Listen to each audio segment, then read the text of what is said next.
Hey, this is Warren Redlick from West Boca News and the Warren Redlick YouTube channel. I'm here with Kelly Skidmore, who is a candidate for the Florida House of Representatives, District 81, and previously served in the Florida House of Representatives. So she's experienced. And I was going to just ask you first to educate me, because I should know the answer and I don't. What are, let's say, the top 3 or 4 sources of revenue for the state? Sales tax. Sales tax is the number one revenue that goes into general revenue. Property taxes, and that's, I mean, that's it. They're some of the licenses and fees. The bulk of it is sales tax. So sales tax. That is the major source of revenue. So is property tax revenue for the state, or is that revenue local, or both? Well, it's both. Okay. So, but the number 1 is sales tax, and then number 2 is property tax at the state level. Okay, because that's I've noticed, like at the federal level, it's income tax, and it's there's like 3 or 4. It's funny because there's like 1,000 taxes, but only a few of them actually generate most of the like 90+% of the revenue comes from only a few taxes at the federal level, and I also at the New York State level when I was dealing with New York State. I think that's. We're a low tax state. We really are, but we still have a $90 billion budget. We're big. Right. We're geographically big. We have a lot of people. We need to provide a lot of services, so we do have a big budget. We're in the middle of a crisis. You mentioned that before you dealt with a crisis. Well, we're in the middle of a crisis right now, and I feel like a lot of government entities, not just in Florida, I think nationwide, other states, localities, they haven't necessarily come to grips with what's coming, which is, well, our sales tax revenue is probably going to be down a lot from this in 2020 compared to 2019. Oh my goodness. Palm Beach County and most of Florida makes a lot of money on tourism. Well, our hotel tax is going to be cratering. We're going to have a lot of hits to our budgets, both on the revenue side, because we're going to have less money coming in. There may be a new foreclosure wave, and homes may not pay their property taxes. And then on the other side of it, I think a lot of government agencies may have, instead of letting people go, this is one of those things, I'm sorry, I'm going to go off on a little bit of a rant here. This will be short. But I keep seeing people saying we're all in this together. Well, if we're all in this together, tell me how many government workers lost a paycheck, right? Because you mentioned unemployment. I'm actually collecting unemployment because my business revenue is down quite a bit. There's a self-employed thing in the CARES Act, so I'm getting unemployment through the CARES Act. I know a lot of people who lost jobs. There's a lot of people who are collecting unemployment, but I haven't heard of very many government workers who lost a paycheck. And I suspect that a lot of government entities have spent more money, like police overtime covering protests or other overtime dealing with COVID-19. So what do you think is going to happen? Because you're running for state legislature, so we'll leave Palm Beach County out of it for the moment. And we could come back to Palm Beach County in a minute if I remember. But what do you think is going to happen to the Florida state budget, and how would you suggest that the state deal with it? So the way that I know they're looking at it is that there is a significant reserve, and there is a lot of federal funding that's coming down the pipe to help offset the losses. So the leadership is looking at those two things as providing a buoying effect until we can get through some of these severe challenges in not being able to collect enough revenue. But I still think that there are additional ways that we can look at this. I hear what you're saying in terms of state employees, but I got to defend state employees. I really do. They are, we don't want more unemployed people. And we do need the services of these people. Let me just take one small example that may not mean anything to a lot of people, but there is one woman who handles all of the apprenticeship programs for the state of Florida. I think there are more than 40 of them that she has to keep straight. Now, do we want to let her go? How do we make those decisions? We work on a pretty tight level of employees. We are not bloated with state employees. These are people who have been working for our state at a lower income than a lot of private businesses would pay, and they've been doing it loyally. for decades. Do we let those people go? Who gets to make the decision on who goes and who stays when they've been doing a job that they needed to do and that we required and wanted them to do? So I think it's not a fair thing to say, why haven't state employees lost their jobs? A lot of places are still doing very well. Car sales are great. Real estate is great during this pandemic. Should we be looking at why aren't any realtors out with, looking for unemployment, and why aren't the car dealers? Government is needed now more than ever. And we are about to enter into a public health crisis like we have not seen before.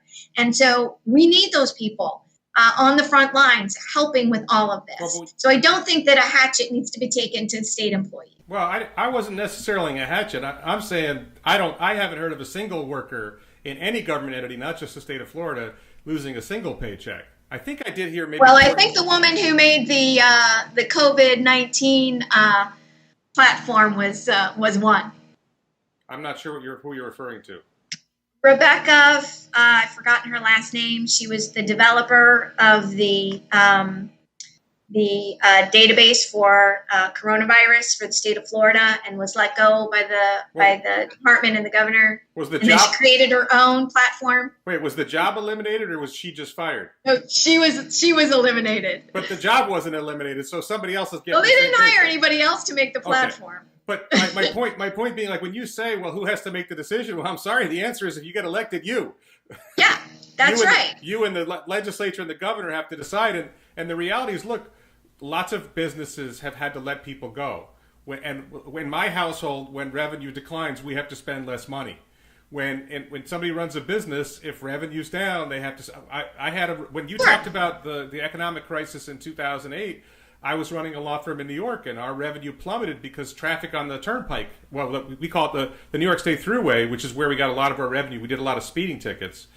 Our revenue plummeted, and for a lot of reasons, my firm lost a lot of revenue. I had to let somebody go. Business owners have to make those decisions. It seems like government, and I'm not faulting you for your answer, because I think your answer's probably better than a lot of other answers I've gotten, but it's still, there's a lack of acknowledgement that at some point government has to say, geez, revenue's down, we got to let people go. And it sounds like you're not willing to do that. Well, it's not a matter of not willing. It's a matter of, I understand, or at least I believe I understand what's coming down the pike. And so when we look at places where we can cut the budget, and we cut, a lot of times we eliminate positions where no one is actually in that position. They're just, they're FTEs, full-time equivalents, right? And so we need to look at where those are in all the departments that, where we're kind of carrying that weight, if you will, that we don't need to be carrying. But I'm concerned about that philosophy in terms of healthcare and public health and the Department of Health, and the cuts that I have seen happen at the Department of Health level that trickle down into the county level. And so those budgets in the past were almost annihilated in terms of public health, and positions were eliminated. And so I have a real concern from experience of how that approach is going to be taken.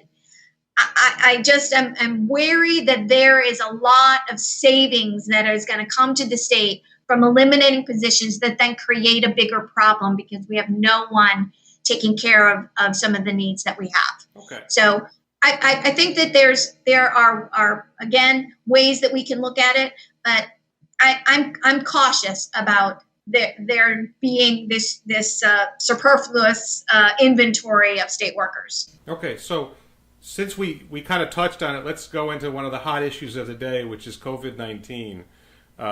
How do you feel about where do you think we are with COVID-19? Where do you think we're going, and what do you think the state of Florida could be doing better?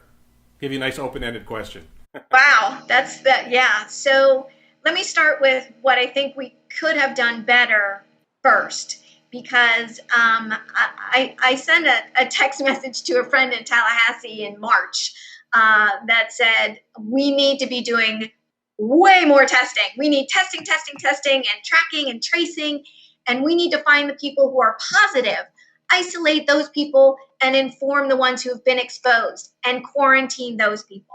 If we had done that more effectively, we would not have had the shutdown situation that we did. So I understand that we weren't in a position. We didn't have a test that we wanted. There were tests available from other countries that we declined until we could come up with our own. I think we wasted a lot of time by having ego in our way a little bit. Had we done what looked to be the best plan for containing the virus, which is to identify the people who have it, test everyone as much as you can, track the people, and trace who they were exposed to, who they exposed. And we missed that opportunity. It's very disconcerting to have to continue day after day right now with record-breaking positive test results. Some of my nurse friends at Memorial and in Miami are concerned about the beds filling up. I think we're in a place where that is not a problem right now. ICU beds are still available. We are not at critical levels, but I think there's a little bit of concern among the healthcare working population that if this continues, we're going to get there sooner rather than later in terms of not being able to house ICU patients. And then that goes back to us not having elective surgeries. You know, a cesarean section is elective. And, you know, we are putting other people and patients at risk by not containing this virus. And so, yeah, there were things we could have done better. We could have not been in a state of denial for the first few months of it. We could have done much better on testing, tracking, and tracing. We could have definitely prepared our businesses with more information about how to sanitize. I think that there were some things that we could have done better. A lot of people say, "Who saw this coming?" Nobody saw this coming, and so we're kind of just reacting. And that might be true. That might not be true. I don't know the answer to that. It's hard to find that real nugget of information when there's so much, on both sides of what happened and what didn't happen. But I think that going forward, we have to just ramp up testing as much as we possibly can. And, I know some places charge for that. There are places in Miami who are charging $150 for a test. And the court said, yeah, that's okay. They can do that. And then there are places where, out in the Glades where there's a huge population of District 81 that is called the Glades, which is Belle Glade, Pahokee, and South Bay. It's a huge agricultural district.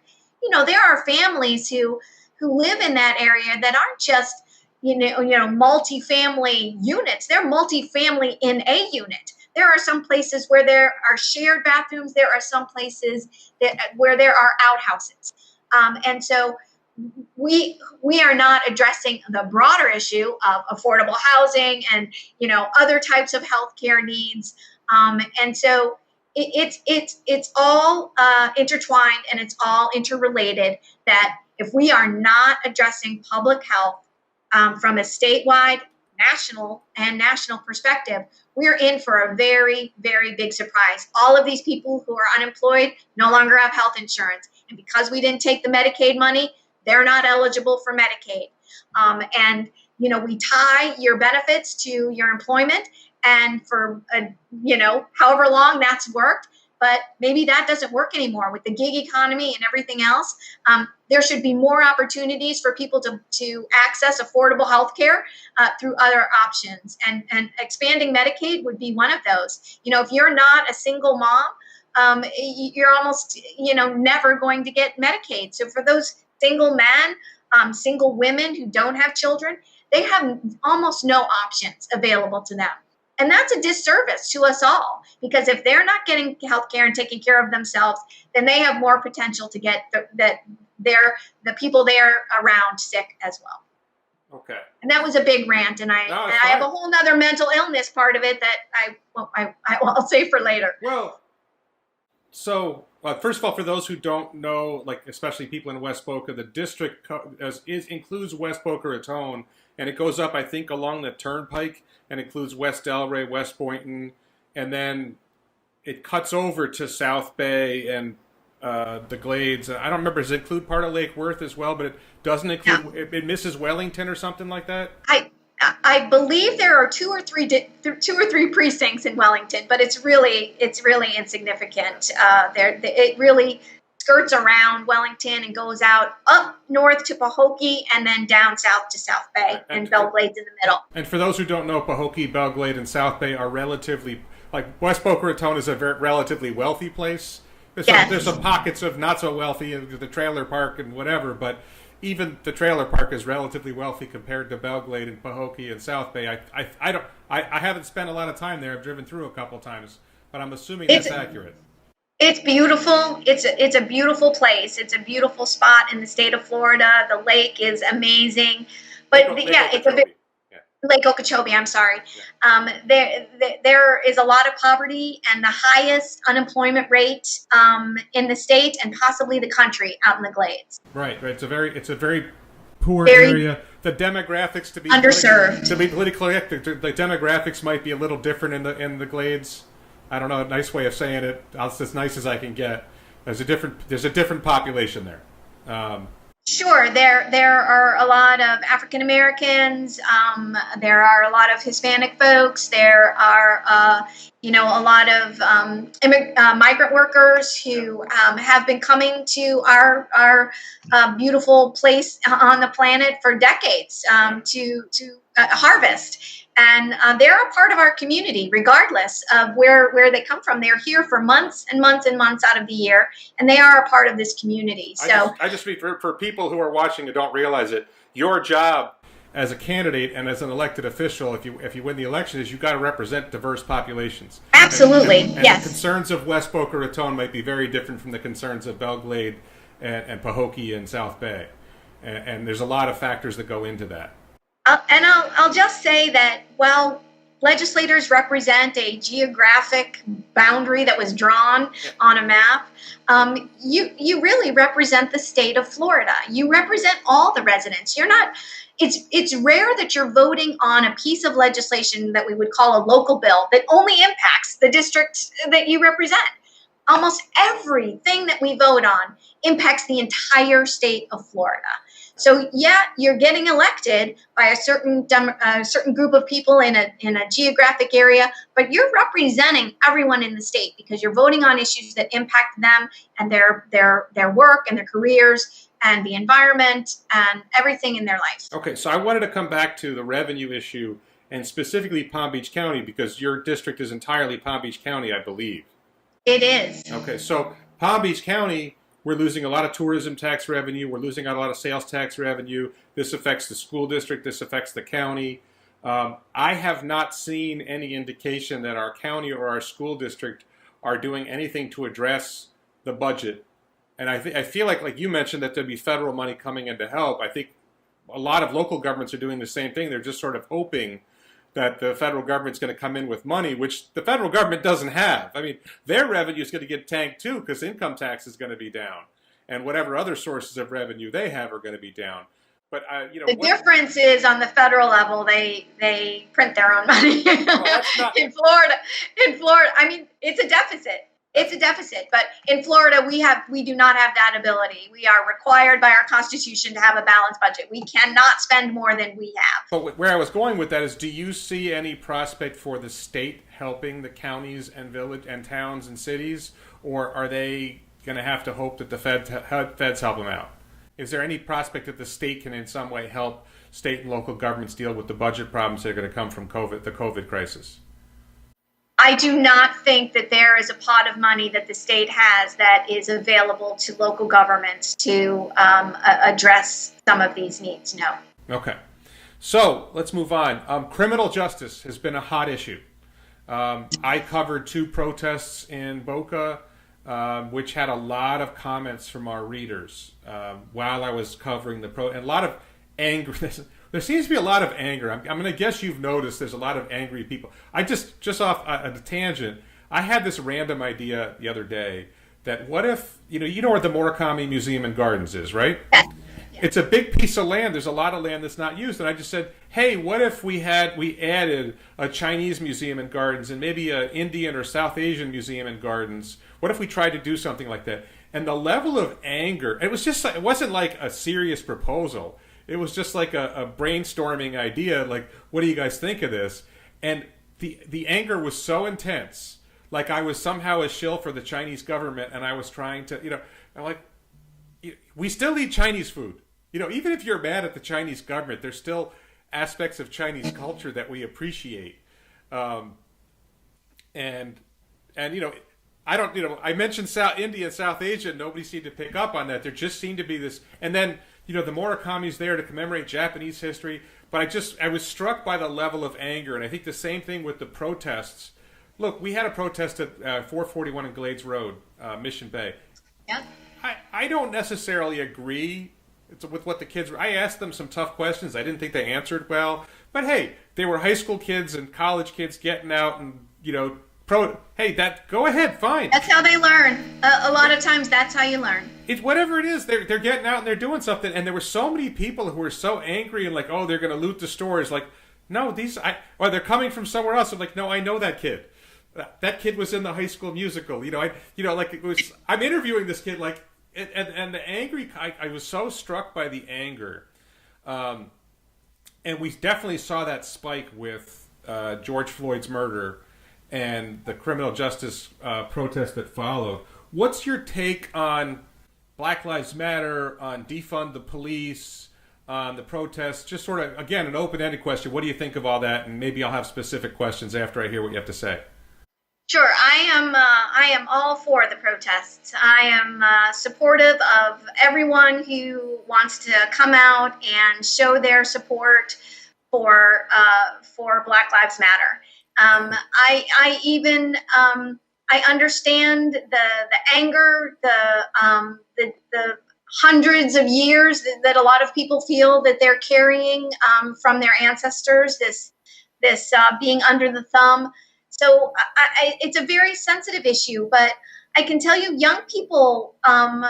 My daughter is 26, not quite high school, but they are very much compelled by this, and kind of just awestruck that we have let it go as long as we have. That we, as humanity, have not found a better way of finding equality and unity. So I am all supportive of protests. On a very personal level, my niece, who's also my goddaughter, is her and her twin sister are adopted from China, and they've been in our family since they were born. They are American. My niece Emily is married to DJ, who is Jamaican.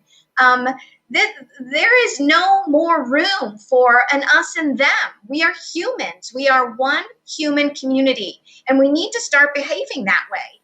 And I take my responsibility for not doing anything about it very seriously. And these protests have raised an awareness that white people like me have not taken action before now. And so I think it's critically important that it's happening. And I think it is going to change the dialogue.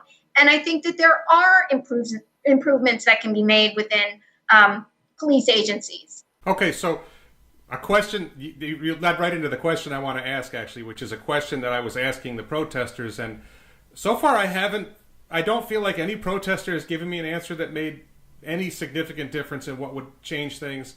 When I interviewed your opponent in this primary, I didn't think he gave any meaningful answers that would make things different. What solutions do you see that would reduce? I think the issue that is being raised is police violence, or particularly police violence against young black men or whatever. What solutions do you see that would reduce this perceived or real problem of police violence? Well, there's a short-term and a long-term answer, I think. The short-term answer is that police chiefs have more authority than they want to claim.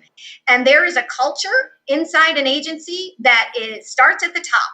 And if that culture lets people slide when they are aggressive, when they are prejudiced, when they show those tendencies, and there is an element of secrecy, and let's keep it in the family, we can all relate to it just on that level, just on a family level. Don't air your dirty laundry. We can take care of our own. If there's a family issue, the family will take care of it. And that attitude and that culture has got to stop. I am so proud of the law enforcement officers who I have seen to call out another officer and say, that is not acceptable. I am not going to allow you to get away with that. And that is what we need more of. And the police chiefs have that authority. I know they sometimes feel like they're handcuffed because of unions and negotiating. But honestly, if you create a culture within your department that doesn't allow for that, then you can make that change. I'm sorry, I'm going to stop you for a second, because the thing is, you're not running for police chief. You're running for legislature, and I'm asking, what can I guess the question, I should phrase the question a different way. What can the Florida legislature do to solve this problem? Yeah, because that's a different question. Because what I hear from a lot of people is, we need more training, we need to hire better, Sure, we need all those things. We need all the 8 can't wait. We need all of those things. But and I'll turn, because you're running as a Democrat. Your primary opponent is running as a Democrat, obviously. Minneapolis had everything the left wants, every office that the left wants. The mayor was a progressive Democrat. The president of the city council was a progressive Democrat. The attorney general is as far left as you can go in the Democratic Party. You had everything that the Democrats would say that they wanted in office, and they didn't get it done in Minneapolis. So why should anybody trust that Democrats, let's suppose the Democrats took control of the Florida House and won the governorship in 2 years, your dream comes true, you guys get control of everything. Why should anybody believe you guys are going to do it? I'm not saying the Republicans are doing good either. Don't get me wrong. Yeah. So let's level set. When the Democrats didn't get there in Minneapolis, when the city of San Francisco has terrible problems run by Democrats. New York City, terrible problems run by Democrats. Baltimore. Why should anybody? So what are your examples for Republican-led cities? I'm not defending Republicans. There's enough blame to go around. There's no doubt. There is plenty of blame to go around. I just mean, why should we trust that you have solutions that other people don't? I mean, I have solutions that I would love to discuss with you, but I'm just asking the question. Now, and we'll go there. Let's go there. So, what are your solutions? So the first thing is, Breonna Taylor was killed in the war on drugs. Okay, she was killed in a no-knock drug raid in the war on drugs. Right.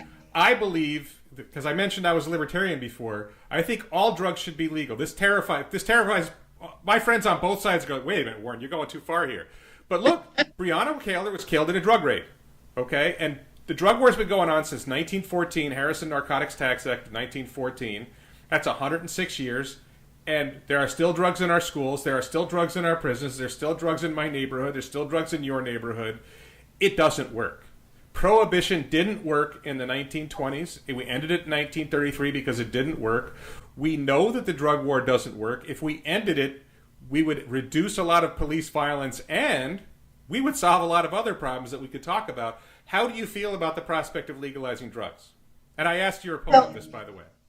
So I have 2 thoughts on it. I am concerned about the opioid epidemic. I am not concerned about marijuana usage. Legalize it. Be done with it. It's ridiculous. And commute the sentences of the people who are, behind bars, many of whom are brown and black, who have, more significant sentences and punishments than their white counterparts for the same crime. So, yeah, let's just do an automatic reset on that one. But here's what I will say. I do have a concern about opioids. I have rheumatoid arthritis. I was diagnosed with that when I was 4 years old. It's a chronic pain disease. It's one of many chronic pain diseases that people have to live with. A lot of people have an accident that then requires them to go through some rehabilitation and take pain medication. And what is happening what was happening even more so in 2009 and 2008 is, pill mills where people come from all, other states, the OxyContin Express from Kentucky on down, lines around buildings to go in and get their baggies full of opioids. That is not healthcare. That is turning people who have chronic pain into addicts, who then have to commit crimes to be able to support their addiction. They go to jail, they break up families. There are a lot of things that I think we can do. I don't agree with you on that one, Warren, just sort of legalizing everything and letting it be a free-for-all. I know that in other places around the world, you broke up there for a second. Other places around the world that we only can get by prescription. Well, in Europe, you can go to a pharmacy and you can get much stronger medications than you can here in the United States without a prescription. And so I think that there are some things that we can do to move toward that. But I don't think I hear what you're saying. I'm not there yet.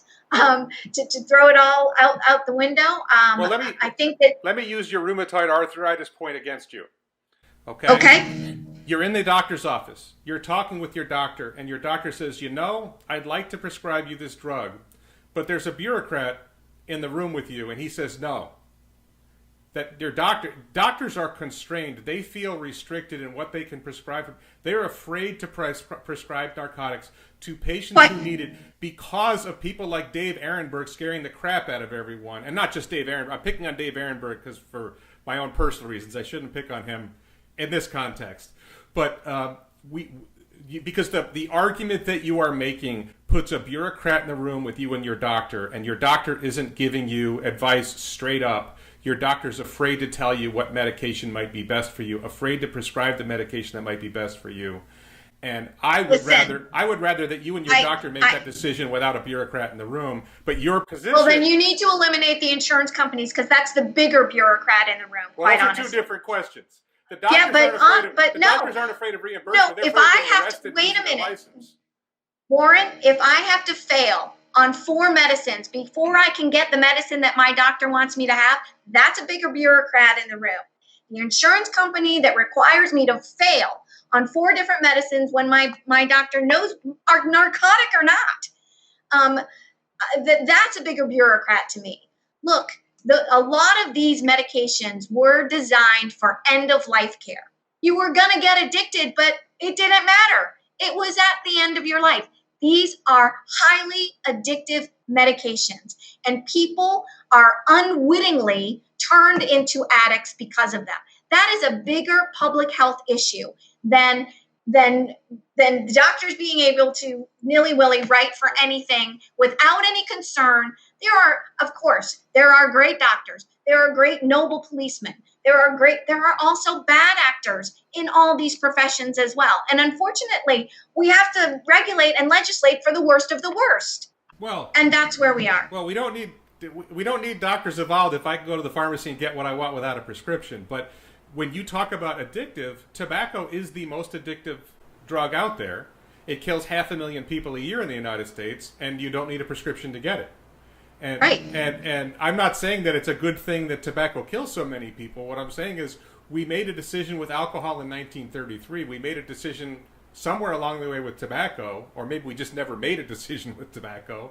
But, the reality is that what we're doing with narcotics leads to, and I'll just tell you just as an example, and I don't know if my audience has heard this before. I'm a criminal defense lawyer. I still handle cases in the Albany, New York area. Mostly I'm down here in Florida now. I saw both on grand jury, I served on grand jury as a juror, and I saw as a criminal defense lawyer that the city of Albany, which is 30% black, had 4 or 5 drug task forces, and my town of Guilderland, which is 2% black, had no drug task forces operating. I sat on grand jury, and every drug case was white cop, white informant, black defendant. White cop, white informant, black defendant. They would give the white informant $50 to go buy drugs from the black defendant. When he was done and he brought him the drug back, they gave him another $50. What do you think he did with the $50? He went and bought drugs. And I represented they were all skinny white boys, is the way I like to refer. I know it's not politically correct, but they're skinny white boy informants, black defendants. And I represented one of the skinny white boys, and I had a deal where he would get treatment instead of incarceration. His conviction, his criminal charge would be wiped.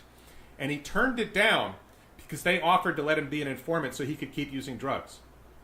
The system is corrupt. The drug war is corrupt. There is no way of uncorrupting the drug war other than legalizing drugs.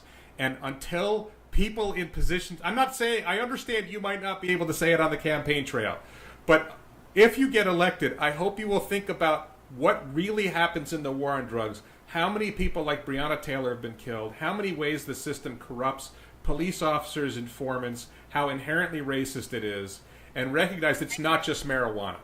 It's heroin, it's cocaine, it's crack cocaine, it's methamphetamine. It's not just racist, it's classist, it's enforced in trailer parks, but it's not enforced in wealthy neighborhoods. And I hope you'll think about that. But you can respond or I can move on. It's up to you. Let's move on. Okay. So the other thing that I talked with your opponent about is Corey Jones was killed in a traffic stop. Philando Castile was killed in a traffic stop. It's my estimate that more than half of police encounters start with a traffic stop. Now, I believe self-driving cars are a potential solution to this problem, that the drug dealers can now just order a self-driving car, put the drugs in the trunk, the car drives along, gets to its destination, the police have no reason to pull it over because it's a safe self-driving car and they've delivered their drugs. But, before the self-driving cars solve this problem, the legislature may have to address it. Traffic enforcement is a scam. I've made a ridiculous amount of money in my career defending traffic tickets and handling traffic accidents and defending drunk driving cases. And I've made easily $1 million in revenue for my law firm, probably $2 or $3 million in revenue over a period of years handling these cases. I was doing $300,000 a year just in traffic tickets for several years in New York. A lot of money. It's a revenue scam, though, because it doesn't make us safer. And I think Dave Ehrenberg was speaking to the West Boca Community Council. He said 1/3 of the criminal cases in Palm Beach County are driving under suspension. And I did a quick look, and I would say that those cases are disproportionately black defendants. Black, and especially if you say black, include black and Latino, that white people are rarely the defendants in driving under suspension. I'm not saying zero, but it's much lower than their proportion of the population.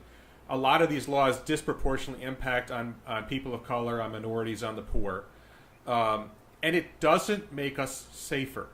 So one of the suggestions, if you want to reduce police violence against people, is have less police encounters.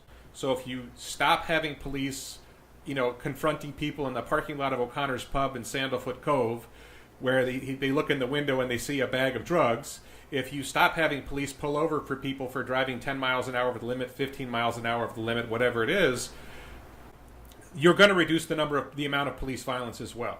So what's your take on that? I forced your opponent to answer that question, so I'll put that one on you.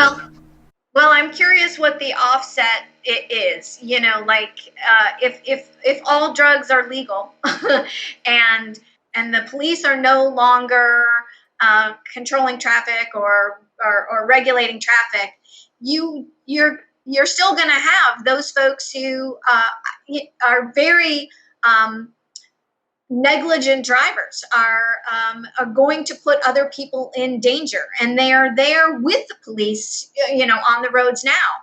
I was the subject of road rage just the other day when I was doing 85 in the left-hand lane on my way to Fort Lauderdale, and a blue Jeep behind me wanted me out of the way, but I couldn't move over because there were vehicles there. And she was absolutely out of her mind. So there is an aggression. There is a lack of control with drivers. I don't think that it is wise to have no police in terms of traffic situations. There's a stop sign, 4-way stop at the end of my street here, and you run that stop, and bam, there's an accident, a very serious accident right there at the corner. There still needs to be police presence for people to do the right thing. It's like if your parents go out of town and you invite everybody over and raid the liquor cabinet. There I've done needs to that. be police. I did that. There needs to there we're not defunding the police. We're not that is not the right answer. Do I think wait a that minute. it is maybe over heavy-handed? And do I think that Black and brown people are suspicious, driving while Black? Yeah, I do think that happens way too often. But let me call you. And that's a cultural change that has to happen. I don't think we need, less police on the lookout for the rest of us to be safe. Well, I meant to go there, and you actually brought the term up again. Defund the police. You say you support Black Lives Matter. It's on the homepage of the website. So yes, either you don't support defund the police, or you think what I've encountered most with my liberal Democrat friends is they'll say, "Well, what defund the police means," and I think the last thing the Black community wants is white liberals saying what they mean. If you don't, I'm not going to white-splain. But if you don't support, I get enough mansplaining. I'm not going to white-splain. If you don't support defund the police, then how can you say you support Black Lives Matter when that's right on the front page of their website? Look, I can, because that's how I feel. There is a legitimate concern with the Black community that they are targeted, that they are treated more aggressively, that their punishments are more excessive, and the statistics bear that out. That is a fact. And so they have every right to be able to, and I support that. Yes, we should be calling this out. But where does defunding the police help the situation? There again, it's a cultural change that has to happen within the agency. It's not that you eliminate the agency altogether. Change the agency, adapt it, grow it, bring it into the 21st century. We're still acting as if we're 100 years in history. So I don't think they're mutually exclusive. I don't believe that they are.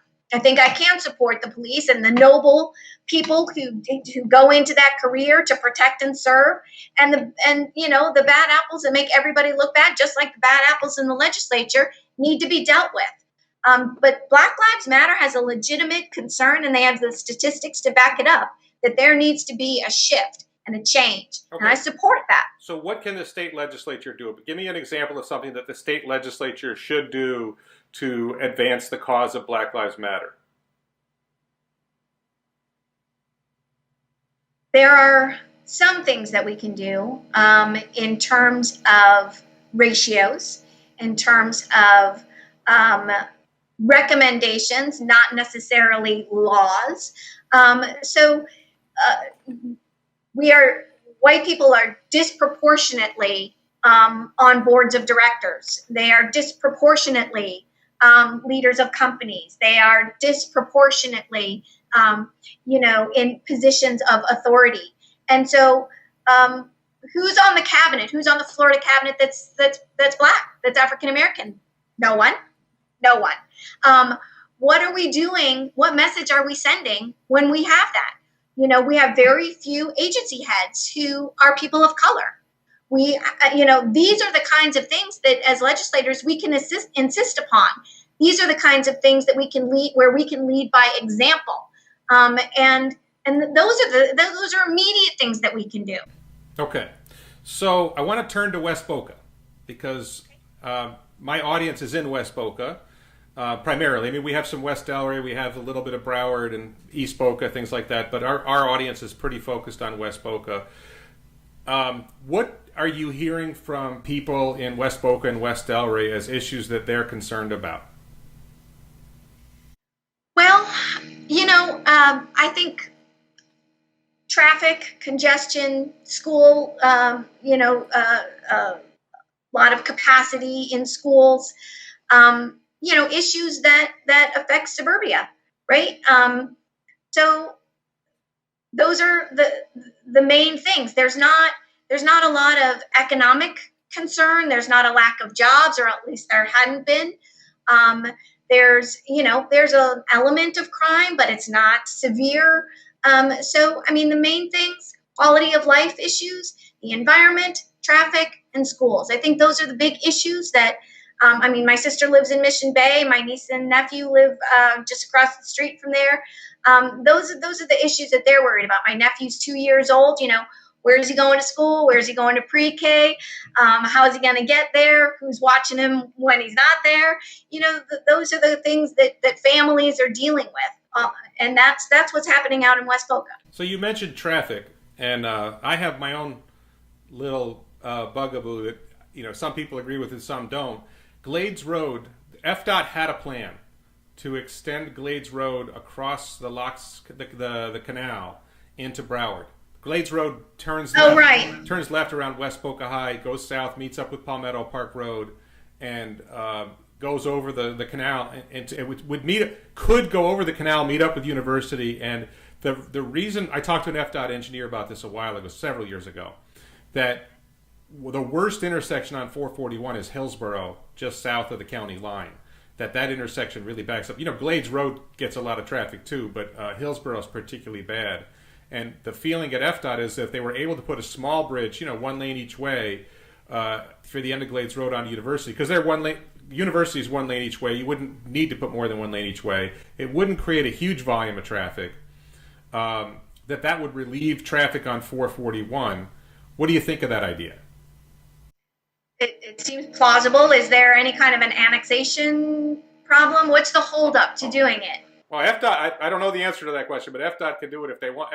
FDOT can always, I think the property is already owned, and FDOT can do whatever it wants, whenever it wants to. I think, I'm not sure why it hasn't happened, to be honest. If it needs to be a priority and it just hasn't risen to the level, if things get funded by, they're kind of ranked by number in a lot of these departments and agencies. Maybe it hasn't worked its way up to the top. Maybe there hasn't been enough of a public outcry for it.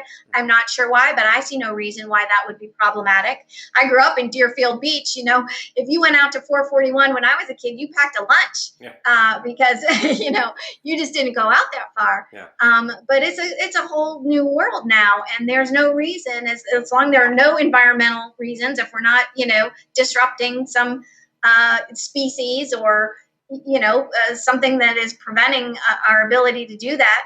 Okay. I see no reason why we wouldn't want to alleviate some of the traffic off one roadway onto another. And near the same location. I think this is more a Warren thing. I don't think I've got a lot of community support behind me on this, but if you go to the end of Palmetto Park Road, it's where Glades meets up.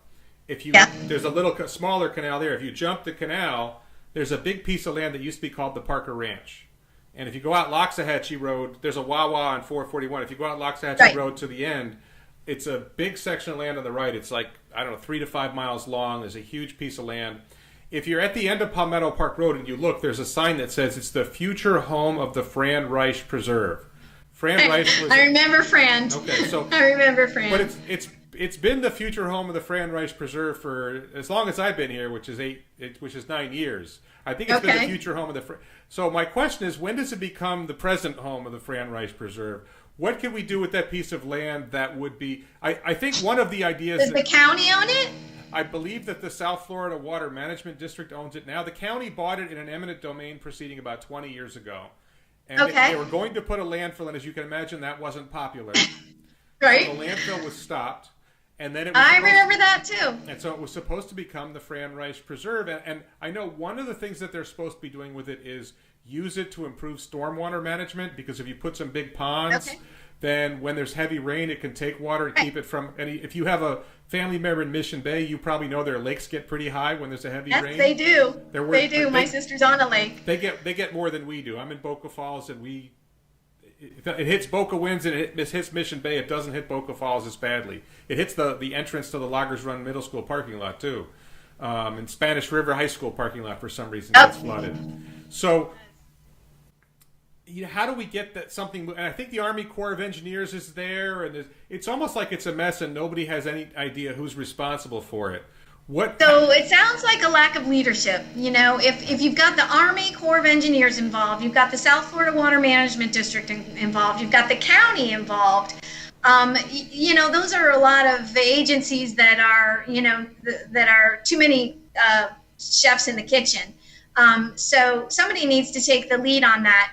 I know not too long ago we improved an area on Yamato Road And we put in bike trails and walking trails, and there was a grant available to do that.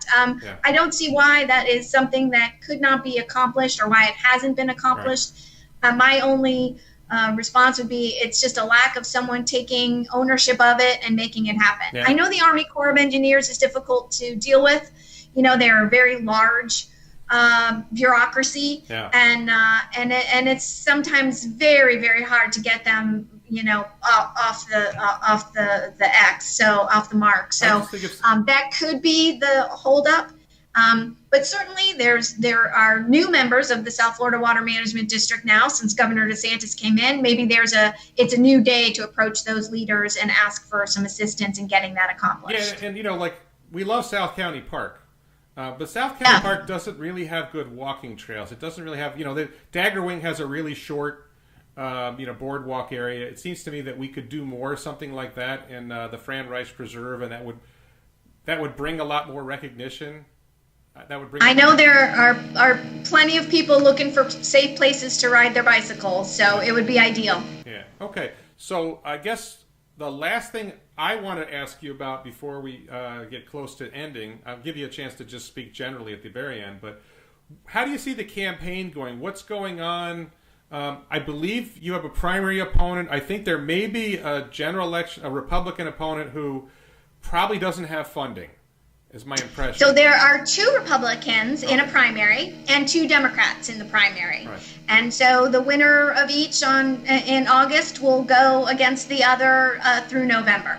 This is a very heavily Democratic performing district. It would be unlikely that the Republican would win. They are both very underfunded to launch a credible campaign. But, you know, it's great to have competition. It's great to be able to talk to voters, you know, throughout the general election and get to know more and more issues. This has been a very short runway for me. I think I found out on May 22nd that the seat was open. So it's been just over 4 weeks that we've been running. And so it's been, you know, a short window of ramping up and being able to, and of course the pandemic has prevented our ability to do any grassroots campaigning. Right. The last thing I want to do is, you know, go around any senior citizens or go around, you know, and put anyone in a predicament of, you know, me carrying something in. So I've been very, very careful. I am, you know, I think putting on a mask, it's not too much to mask, is my motto. So, you know, I think that going through to the general is a great opportunity to continue talking to the voters and get the message out and to receive information. Okay, but so how many votes do you expect there will be at the general election? Your real election is the primary. No offense. So how many votes do you think there will be in the primary? I actually don't know the number. I know we have those numbers from 2018. What I do know is there's a slight edge given to female candidates. That's a check in our favor. My Democratic opponent is self-funded, and so he has family money. I am a blue collar, worker. My family has been blue collar. We work hard for everything that we've ever achieved, and so I'm working hard to match my fundraising to be able to get the message out through mail and phone and digital advertising and things like that. So. It's a different world campaigning during this pandemic, and we're all finding our way. But I really have to say I am so impressed with the way everyone has just responded to technology and found ways to stay connected and found ways to have candidate screenings and interviews like this one today and candidate forums. So. I think that we're going to be able to get our message out. I have a message of experience, of knowledge, of hard work, of a reputation of reading the bills, understanding what's in them, and being able to call out the things that people like to pretend are not problematic. And so it's a great opportunity. It's completely different than any one we've had before, but there is definitely a path to victory that we see. Support from the Glades community is important. That's about a little over 20% of the vote.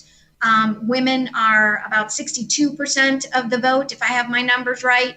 And so, just making sure we're speaking to the folks who are going to go out on election day is our goal. Okay, so one of the challenges any candidate faces is there's a lot of different ways to try to get your message to the voters. It usually requires money, especially in days when honestly, I think the grassroots thing, it's really hard to meet a lot of people. And if you have 100,000 votes and you meet 100 people a day, which would be amazing if you could meet 100. Would be amazing. If you met 100 people a day for 100 days, that would only be 10,000, and there's 100,000 votes. So it's really about whether it's mail or it's TV or it's radio, and especially in the age of social media. What do you see as the biggest ways you're going to be able to get your message to the voters? I think that mail is going to be a big component, but a lot of the voters are they're kind of old school. They love a phone call. They like talking to volunteers. They like talking to the candidate. So we'll be doing some phone banking. We'll be doing some social media. Facebook is big as well. We'll be relying on ambassadors, community ambassadors, people who are in the community who've known me. There's a big section of District 81 that I represented when it was District 90.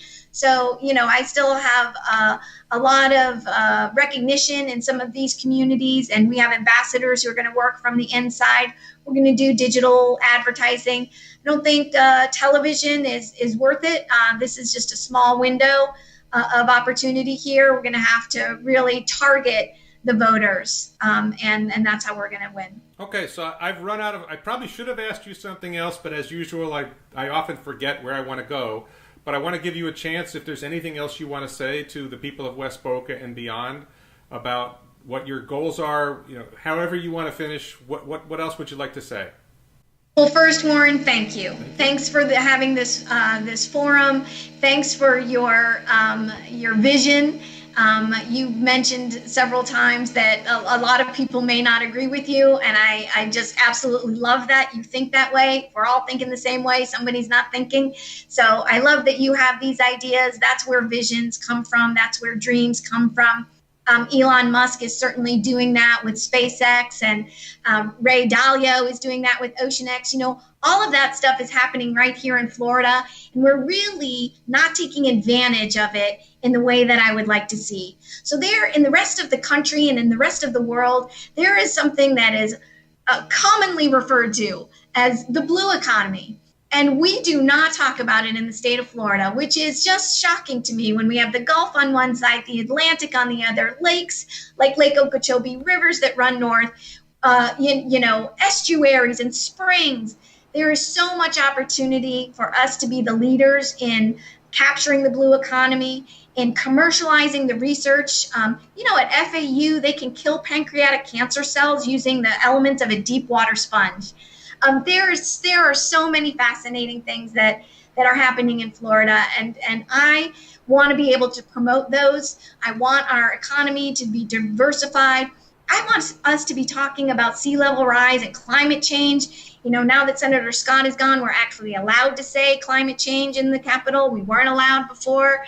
And so I was really excited about the chief resiliency officer, but she only lasted 6 months and then went to the White House, and she hasn't been replaced. I've been very excited about the chief science officer, who just took another gig at the University of South Florida as the Dean of Marine Sciences. I don't know who's going to take the lead on climate change, resiliency, and sea level rise, but someone in the state needs to do that. We've got a compact in South Florida with Palm Beach, Broward, Miami-Dade, and Monroe. They've been working on this for like 10 years. They're great ideas. There are companies like E-Concrete who build seawalls using material that actually strengthens with sea organisms. And so tremendous opportunity there. Healthcare is a serious, serious public issue. With the number of people who are unemployed and no longer have their insurance through their employer, the fact that we did not expand Medicaid when we had the opportunity to do so, the fact that the legislature will not use any money to market kid care so that parents know that there is an affordable health care option for them, and why there isn't a parental option that we create as well is deeply problematic. As more and more people in the state of Florida go through being positive and have to be intubated, my brother-in-law was very ill. He did not have COVID, but he had a very, very serious illness in his lungs, and he was in the hospital and intubated for months. When he came out, he was delirious and manic, and we had no resources available to us. People who are put into comas, who are in these positions for long periods of time where they're on prone beds, when they wake up, they have very serious mental issues. So not only are we going to have a second wave of coronavirus potentially, we have a second wave of a huge public health crisis in terms of no access to healthcare coverage and a big mental health issue coming at us. So those are the kinds of things I want to focus on. There are so many things that we can work on together in the state of Florida. There are a handful of things that divide us. The way that we do things also divides us. But I'm looking forward to the opportunity to work with both sides of the aisle and get a lot of these things done like I did previously. And I hope your voters, your audience will vote for me, and it would be my honor to serve them. Okay, I would just say that I was really impressed with the way you respond. I'm not saying I agree with you on a lot of issues. I understand. Because I'm crazy, but I really appreciate the dialogue is great. No, but your answers were less what I would say standard political answers and a lot more free-thinking, open-minded answers, and I really appreciated that. So thank you very much for coming on. If you don't have anything else to say, I'm going to end this, and thank you very much. Thank you. It's a pleasure. Kelly Skidmore, thank you. Goodbye. And we did talk a little bit before the interview this morning, just to get her up to speed. We're going to start by talking about self-driving cars, the self-driving cars in the law. I think that's the way we've done this with every candidate so far. Is we spend about 20 minutes to half an hour talking about how the legal world will be affected by self-driving cars in the law, how self-driving cars will affect the law and government, and how government might affect self-driving cars. Somebody who's running for office, I talked to sheriff candidates, county commission candidates. I've talked to a variety of candidates of all stripes about this. It's something that I think is going to affect our lives in a big way. So, and for those watching, unfortunately, sometimes the image changes that I get from Skype, and I have to move Ms. Skidmore's image around a little bit. So, so the first thing is, we talked a little bit. What's your experience with, or your familiarity with self-driving cars? And like most people I've talked to aren't really familiar with it. Have you seen them on the road? Are you aware that this is coming? What's your take on it? Yes, I actually, thank you so much. It's a fascinating conversation. And a few years back, we had a demonstration in the Capitol courtyard. And so we were all able to get into the self-driving vehicle and take on the courtyard. So I've been in one, and I think that you're right. I think this is the future. This is what's going to happen. And a perfect analogy for me is mobile phones. Back when I used to have the big brick, the big Motorola brick. And there was a lot of sentiment that would not be prolific, that not everyone would have a mobile device, and look at where we are now. So I do think that you are definitely on to something in terms of being ahead of the curve in what most people are thinking, how quickly this can come. But I've paid attention to a lot of the testing that's been done, and I think that it is very close on the horizon. Okay, so one example of that, just so people know, is we have Tesla, which is I'm a Tesla nut. I'm a Tesla shareholder. I do a lot of videos about Tesla on this channel. Tesla has a feature called Smart Summon, where you parked your car somewhere in a parking lot, went into a restaurant or a store, you come out, you press a button on your phone, and you watch your car back out of a parking spot and pull up to you. So it's already here on a small scale.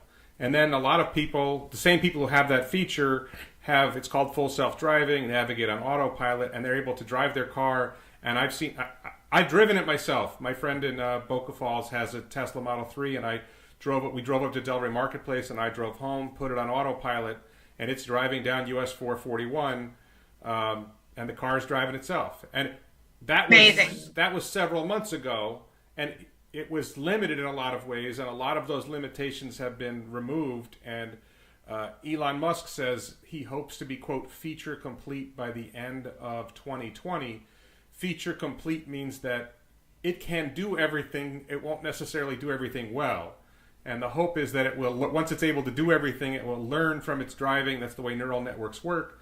So this leads to the issue with government, or a bunch of issues with government. I mentioned to you earlier, one of the concerns is, I'm a criminal defense lawyer, and I've handled a lot of cases involving a traffic stop where a police officer pulls over a car. So one of the questions is, what's a police officer supposed to do when he pulls over a car with no driver in it? There's no one in the car.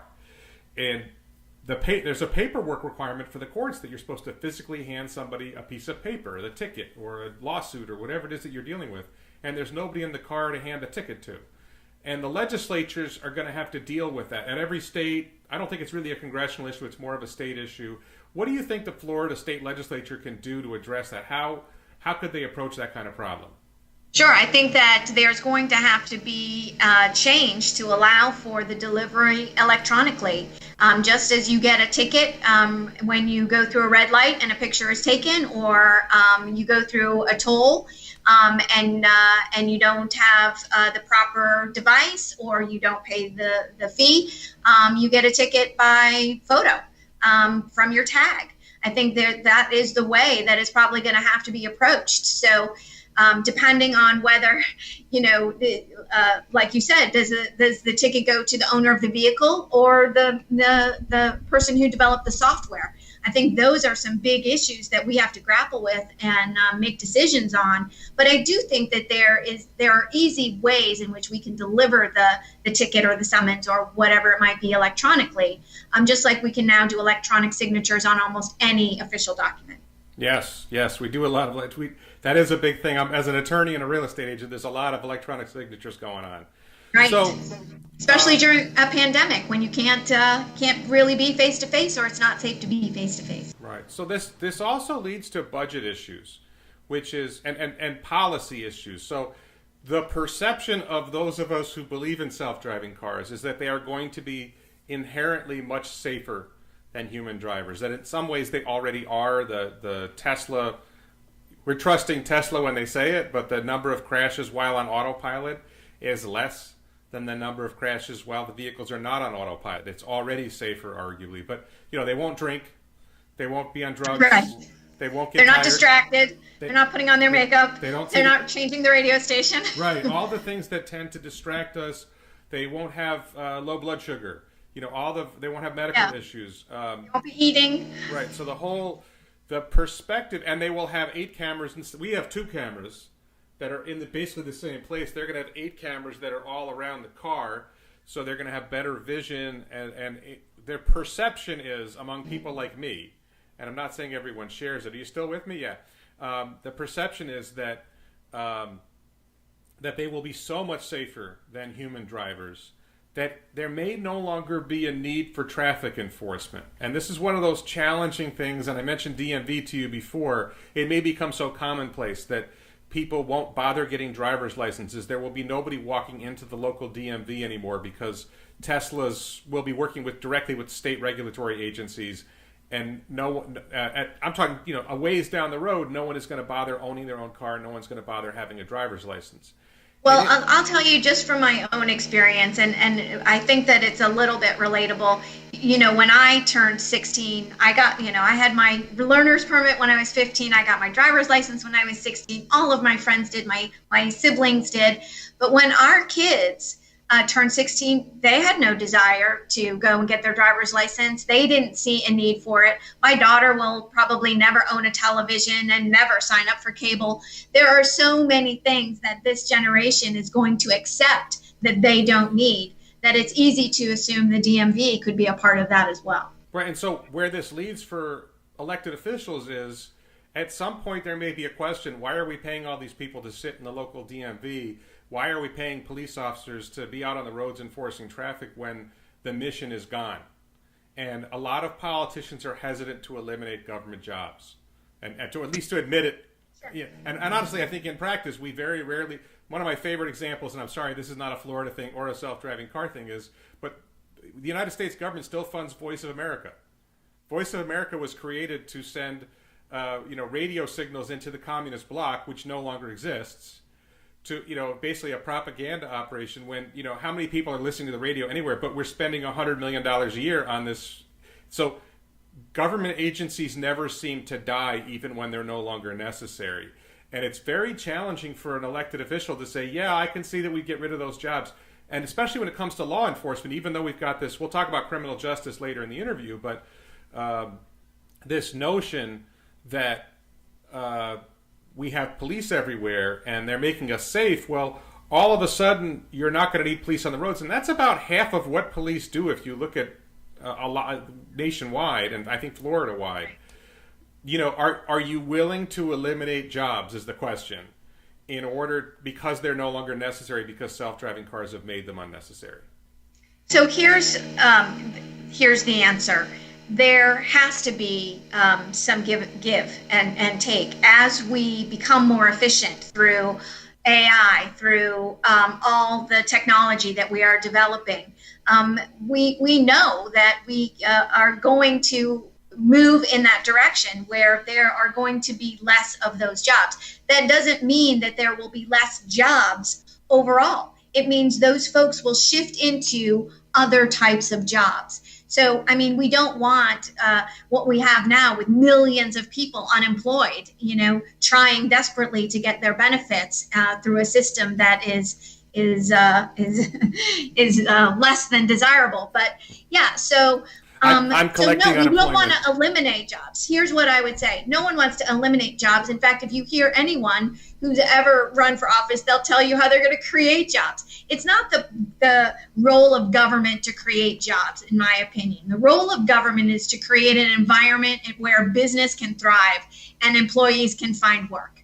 And so that's what we need to do. If it's not work at the DMV, if it's not work in any other place, then it will shift. We will find the way that those people can be productive and citizens. And it's not an elimination of jobs in that people will no longer be working. Okay. So something popped into my head that I thought you might, I don't think I brought this up with anybody else, but there's been some news recently. There's a related company to Tesla called the Boring Company. And the Boring Company, basically, it's boring tunnels. And Elon Musk did a demonstration tunnel right out of SpaceX headquarters. They have completed a back and forth tunnel in Las Vegas at the convention center that they're planning to extend probably to the airport and to the casinos. There were negotiations with Las Vegas and the casinos right now. They are apparently working out a deal with Ontario County Airport outside Los Angeles and San Bernardino County. We have traffic issues in South Florida. It's not, people complain about it in Boca, but I don't think it's as bad in Palm Beach County. My favorite location where the problem is the Golden Glades down at Miami. If you're heading south on the Florida Turnpike or I-95 and you're trying to get into Miami, it really backs up. And it's this idea that we can do tunnels underneath the ground, and that can greatly alleviate what Elon Musk calls soul-crushing traffic. And my picture of it, just to, I'm sorry I'm throwing you a curveball, but my picture of it is we run tunnels under I-95. Or under the Florida Turnpike, or both. And maybe we run tunnels along under Glades Road or whatever. And this could alleviate a lot of traffic. And then in the tunnels, you can go 120 miles an hour because there's no intersections, there's no head-on collisions, there's no chance of any kind of problem. So you're talking iRobot, right? The movie with Will Smith. I actually didn't see that. Basically, that's the gist of that. But here's what I'll say. This is Florida, and this is South Florida, and we have an aquifer, and we have, I don't know how much tunneling we can do. We know we can't expand I-95 any more east and west. I think in 2011, it was $125 million per 1 mile of extension of I-95. So is that what we want to do? Is that where we want our money to go? Or do we want to improve commuter rail and passenger rail and other options that are available. In Florida, we've never really had a robust public transportation system. Everyone needs a car. Yeah.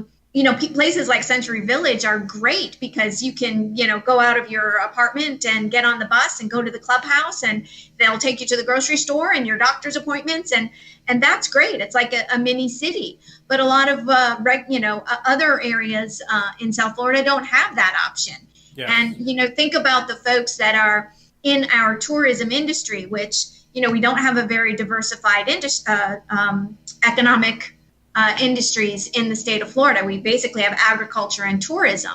And so you've got people who can't afford to live where they work, right, because they're not making a livable wage, or they're just underemployed.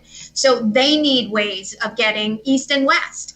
And we have to be looking at those things. I don't know if a tunnel is the right idea. I work for the Marine Industries Association of South Florida, and the New River is a very important thoroughfare for the shipyards there, for the boat yards and the mechanics and, all the folks. There's in the region, that's 142,000 jobs and a $12 billion industry. And the bridge that goes over to the New River is at the same height it was when Henry Flagler built it. So, we haven't invested much in the way of infrastructure in South Florida and in the way of public transportation. So I think that there's a lot of opportunity there.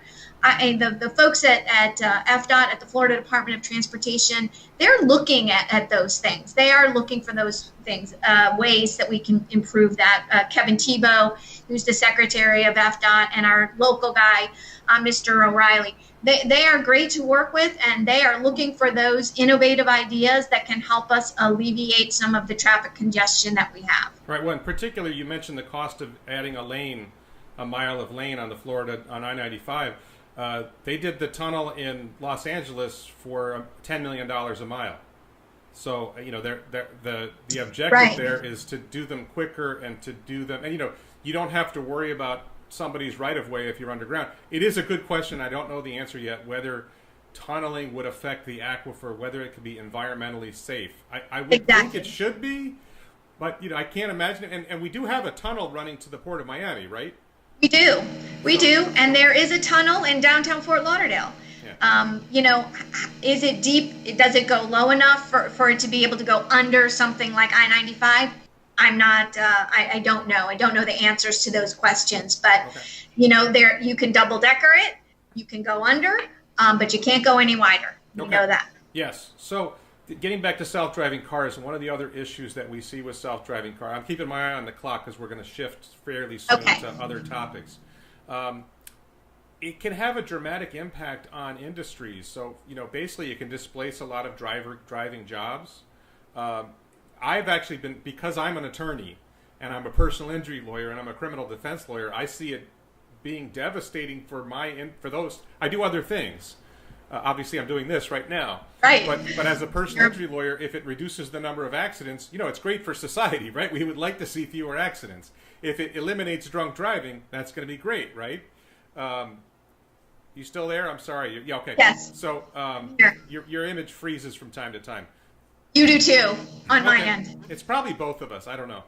Right. So, if we have, there's a really big potential disruption to the economy. Now, I personally, as a personal injury and criminal defense lawyer, I don't think I'm adding that much value to society overall. And if we could eliminate the accidents and eliminate the crimes, well, that would be a really good thing. And if I lost that area of work, I'll find something else to do.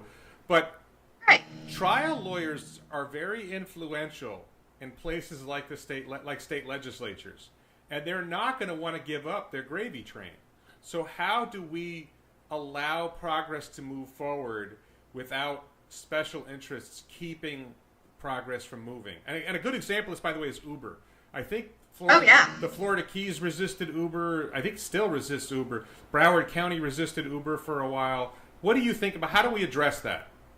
So let's think back in time. Did the horse and buggy guys move into automobiles? Did the candlestick makers start making light bulbs? No. the disruption happened outside of the industry. And so we can anticipate, unless we disrupt ourselves, whatever that industry might be. Uber completely disrupted the taxi cab. So yes, there is so much room for disruption in a lot of industry, and it will happen. And it can happen from within, where you see and you are visionary where the industry needs to go, or it can happen and you become obsolete. And so those are the things you have to figure out, whatever industry you might be in. If you want to sell a boat, sell a house, sell a car, do you have to have a physical location for that? Can it be done electronically? Zillow is disrupting real estate. So the realtors didn't do that. That happened from outside in. And so, you can either look ahead and be prepared for what is to come and take your industry that way, or you can be eliminated. Well, but the challenge is the special interests will tend to influence legislatures to protect them. Whether it's the county, Broward County and Uber and the taxi industry not wanting Uber to compete with them at airports. How do we make sure that elected officials don't get in the way? So elected officials rely on input and information. And if they're only hearing one side of the story, then that they tend to listen to that side. I usually will ask the question if someone comes in to my office and says, hey, we have this, scathingly brilliant idea. My second question after, hearing all about it is, who doesn't like it? Who doesn't want it? What's the opposition and why? And so that you understand what you're dealing with, what the landscape is. So, there's always I hate to use the word, but a food fight between professions, nurses and doctors, or, podiatrists and orthopods. And, everyone wants to sort of protect their territory, what they know. And so as a legislator, you've got to weigh all that and understand what is the best thing for the people of the state of Florida, the residents, the voters, the people who live here, whether they vote or not. What is best for them?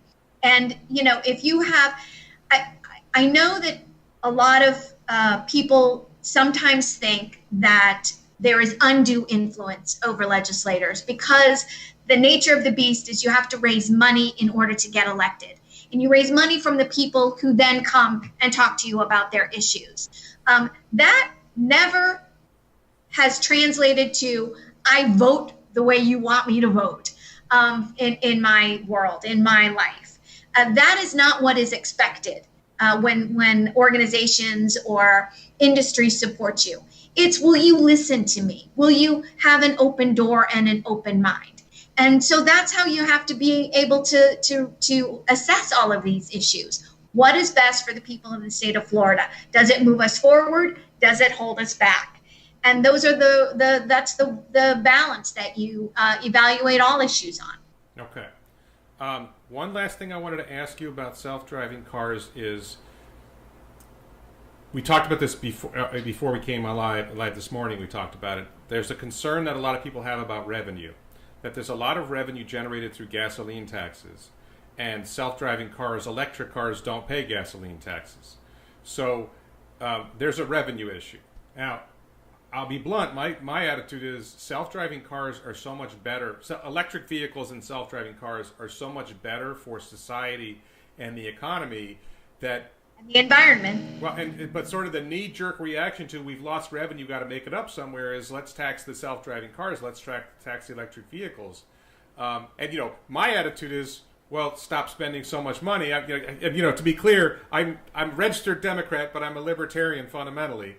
And to me, the answer is, well, maybe government needs to do less, and government needs to find ways to do less things, and then you won't need so much money. And if self-driving cars are improving public transportation, because they will. If self-driving cars are reducing impact on the environment, because they will, electric vehicles in particular.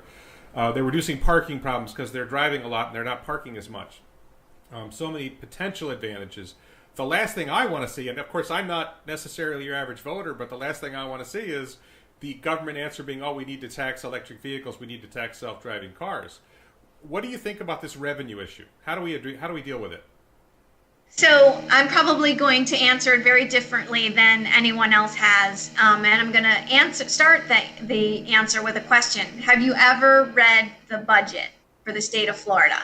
I read the New York budget. I never read the Florida budget. That's a long story. I ran for governor of New York once.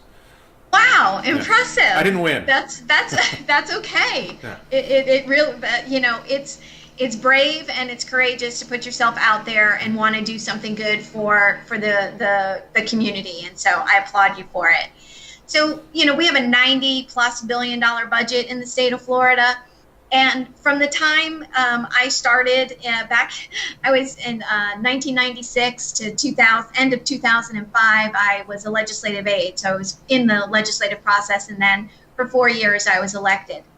There are a lot of things that, like you mentioned earlier, once they get in the budget, they're really hard to get back out. But there are definitely areas where we are overspending. We are spending needlessly. We spent with the condition that we were going to get a rate of return that we never went back to make sure that we did.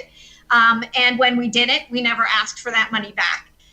We leave money on the table because we haven't entered into a compact so we can tax internet sales.